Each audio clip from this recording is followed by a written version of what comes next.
স্বামী প্রেমানন্দ মহারাজের স্মৃতিকথায় ঠাকুরের জীবন হচ্ছে জীবন্ত জ্বলন্ত উপনিষদ। মহাপ্রভু না জন্মালে যেমন রাধাকৃষ্ণের পবিত্র প্রেম কেউ ধরতে বুঝতে পারত না, তেমনি ঠাকুর হচ্ছেন উপনিষদের জীবন্ত মূর্তি।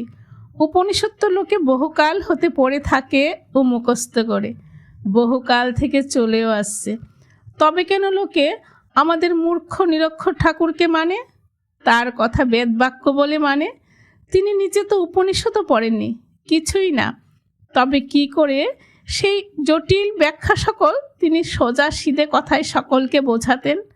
কোন কালে কোন জন্মে বেদ হয়েছে সেই পড়বার জন্য ব্যাকরণ মুখস্থ করো। কত লোক তার আবার টিকা ভাষ্য নিজের মতের মতন করছে, কত পণ্ডিত এর জন্য তর্ক বিতর্ক করছে, মীমাংসা করতে পারে না। আর ঠাকুর উপনিষদ না পড়ে সেই সব কেমন সোজা কথায় বোঝাচ্ছেন। বেশি দিন হয় নিজে চাপা পড়ে গেছে। সামনে এমন সুন্দর ফোয়ারা থাকতে কুয়ো খুঁড়ে তবে জল খেতে হবে কেন? জয় ঠাকুর।